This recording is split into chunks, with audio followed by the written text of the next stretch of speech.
এই যে রং দেওয়া আছে ওগুলোর নাম কি? চিপস। চিপস। একটু ওটা নিজেরা তৈরি করছেন, আমরা একটু ভিতরে যাবো। চলেন, হ্যাঁ ওটা রাখেন, হ্যাঁ রেখে আমাদেরকে একটু দেখান, যান ভিতরে যান। এই যে চিপস গুলো, তাই না? কোথা থেকে কিনে আসছেন এগুলো? কয়টা কালার আছে? এইটা একটা, তারপরে এইখানে একটা আছে, তাই না? এইগুলো কালার। আর একটা আছে কি এইটা? এইটার নাম কি? এটা চিপস। এটা প্লাস্টিকের মতো মনে হচ্ছে, যে তেলে দিলে ফুলে যাবে। কি কি রং ব্যবহার করছে আপনি জানেন? কোন দোকান থেকে? ক্যাশ মেমো দেখান, আমরা একটু দেখবো। এই কালার কি ফুড গ্রেড কালার দিয়েছে না টেক্সটাইল কালার দিয়েছে, তাই না? আপনি কাজ করবেন, পানি নিয়ে আসেন তো, আমরা এটাও একটু দেখি ভিজে। যদি ফুড গ্রেড হয় তাহলে উঠে যাবে, আর যদি টেক্সটাইল কালার হয় ওই পানি, ওই যে ওটা নিয়ে আসেন, সেটাতে দেন। দেন এখানে দেন। এটা তো তরল করে দেয়া, তো মনে হচ্ছে না উঠবে। দেখি, যদি না ওঠে তাহলে তো সমস্যা, আর যদি উঠে যায় তাহলে ঠিক আছে। হ্যাঁ, ফুড গ্রেড কালার হলে উঠে যাবে, লেগে থাকবে না।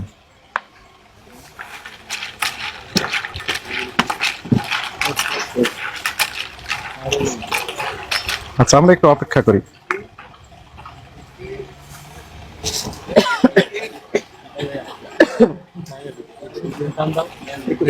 আর একটু পানি দিলে দিতে পারেন। ঠিক আছে, রাখেন। হ্যাঁ, কিছুক্ষণ সময় আমরা অপেক্ষা করি।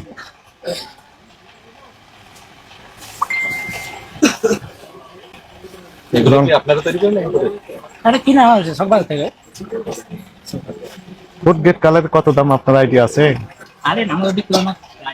আইডিয়া নাই। এটা কত করে কেজি বিক্রি করেন এগুলো? 80 টাকা 90 টাকা। 80 টাকা 90 টাকা। ফুড গ্রেড কালার কত দাম আপনি জানেন? কত হাজার টাকা?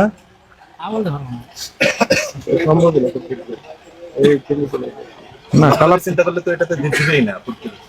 80 টাকা কেজি যদি এই জিনিসগুলো বিক্রি করে, চিপস গুলো, ফুড গ্রেডের দাম তো অনেক বেশি। 4-5 টাকা। কিন্তু রং ছাড়ে না তো, একটু রং ছাড়ে নাই।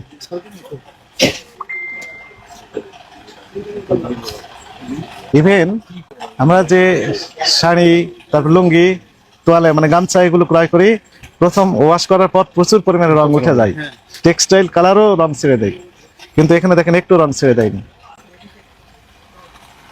আপনি বুঝতে পেরেছেন? নতুন একটা গামছা কিনে নিয়ে এসে পানিতে দেবেন, রং ওঠে না? উঠে? এখানে উঠেছে?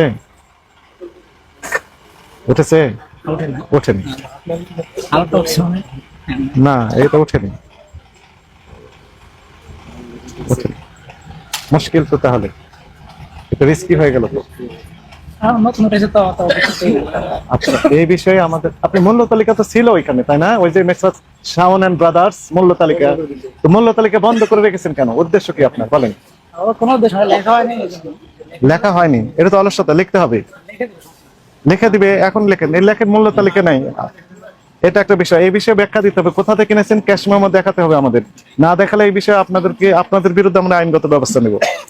আর যদি ক্যাশ মেমো দেখাতে পারেন, মালিক দেখান, সেক্ষেত্রে যেখান থেকে কিনেছেন ওই প্রতিষ্ঠানে আমরা দেখবো যে আসলে উনি কোথায় পেয়েছেন। সোলা কত করে বিক্রি করেন? 100 টাকা। চমৎকার। কিন্তু মূল্য তালিকা না থাকলে তো বুঝবে কিভাবে? বড় দোকান আপনার মূল্য তালিকা থাকা উচিত ছিল। ঠিক আছে, আপনি জরিমানাটা পরিশোধ করেন, দ্রুত করেন। আর এই যে রসিদ গুলো রাখবেন, ওই যে চিপসের লাল চিপস কোথা থেকে এনেছে সবকিছু রাখতে বলবেন, এটা অধিকতর তদন্ত হবে। ঠিক আছে, এখন এটা যেটা রায় হয়ে গেছে এটা পরিশোধ করেন, আপনার মহাজনকে পরে আপনি কথা বলবেন, আর যদি না হয় তাহলে আমাদের দোকান সিলগালা করতে হবে। দ্রুত করেন, দ্রুত করেন। আমাদের অফিসে আগামীকাল সকাল 10টার ভিতর পৌঁছে দেয়।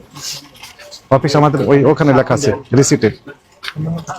আমাদের ভোক্তাদেরও সচেতন হতে হবে, তাই না? রঙিন জিনিস কেন খেতে হবে? দেখতে সুন্দর তো, ন্যাচারাল কালার যেটি, সেটি যদি আমরা পছন্দ করি তাহলে ইনারা এই রং মেশানোর সুযোগটা পাবেন না। হ্যাঁ, সেটাই আমরা যদি খেতে চাই সেটা খেতে পারি। ঠিক আছে, সবাইকে দায়িত্বশীল হতে হবে, তাই না? এখন চলেন তাহলে আগামীকাল সকাল 10 ঘটিকার মধ্যে ঠিকানা আছে কিন্তু আমাদের এই পৌঁছা দিবেন রিসিট। ওই কি পৌঁছাবেন? Cash memo. ঠিক আছে।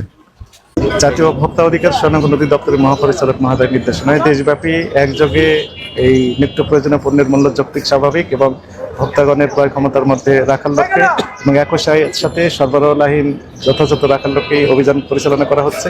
ঢাকা মহানগরীতে 13টি টিম একসাথে কাজ করছে বিভিন্ন গুরুত্বপূর্ণ বাজারগুলোতে। কারণ বাজারে এসে যেটি আমরা দেখলাম যে শসা, বেগুন, আলু, পেঁয়াজ সহ অন্যান্য যে সকল নিত্য প্রয়োজনীয় পণ্য রয়েছে সকল পণ্যের পর্যাপ্ত সরবরাহ রয়েছে এবং দাম ভোক্তাদের নাগালের মধ্যে রয়েছে এবং ভোক্তারাও উচ্ছ্বাস প্রকাশ করছেন যে এইরকম মূল্য যদি সারা বছর পাওয়া যায় তাহলে তারা সারা বছরই খুব আনন্দের সাথে এই সকল পণ্য ক্রয় করতে পারে। তো আমাদেরও টার্গেট এটি যে সরবরাহ লাইন যেন যথাযথ থাকে এবং দাম ভোক্তাদের নাগালের মধ্যেই থাকে। আপনারা দেখলেন যে বেগুন বিক্রি হচ্ছে 25 টাকা 30 টাকা কেজি, আলু বিক্রি হচ্ছে খুচরা পর্যায়ে 20 টাকা কেজি, এক পাল্লা 100 টাকা 20 টাকা কেজি। শসা আমরা দেখলাম কত 20 টাকা কেজি, সর্বোচ্চ 25 টাকা কেজি।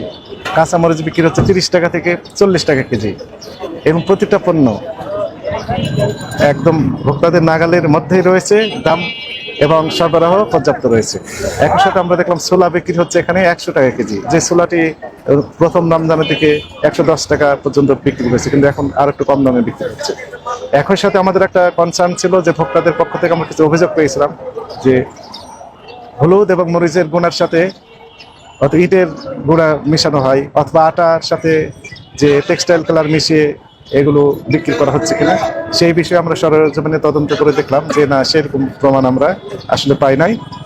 তবে আমাদের যে মনিটরিং সেটি অব্যাহত থাকবে। অসাধু ব্যবসায়ীরা কোনোভাবেই যেন এই কার্যক্রম যেন পরিচালনা করতে না পারে সেই বিষয়ে আমাদের নজরদারি থাকবে এই সকল মিলগুলোতে।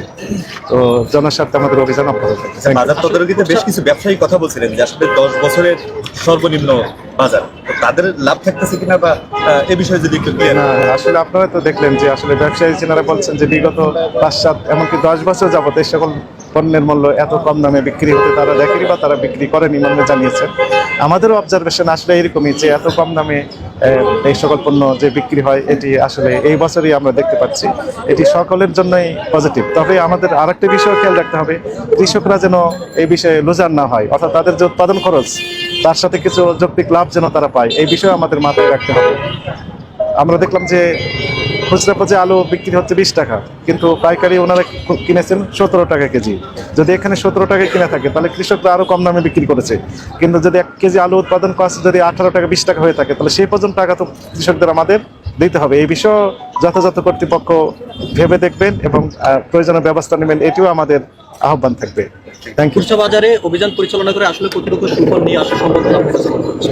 আমাদের টিম পাইকারি উৎপাদনকারী প্রতিষ্ঠান থেকে শুরু করে বিপণন, পাইকারি, ডিলার এবং খুচরা সকল স্তরেই আমরা মনিটরিং কার্যক্রম পরিচালনা করে থাকি।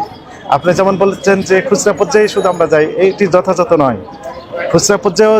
খুচরা পর্যায়ে ডিলার বা পাইকারি কোনো পর্যায়ে যেন কোনো রকম ম্যানিপুলেশন করতে না পারে, কোনো রকমের প্রতারণা করতে না পারে, কোনো রকম কৃত্রিম প্রাইসেস তৈরি করতে না পারে, দাম যেন বেশি নিতে না পারে অযৌক্তিকভাবে, এই কার্যক্রমগুলো আমরা মনিটরিং করছি। ফলে আমাদের নজরদারি সকল পর্যায়ে রয়েছে। Thank you.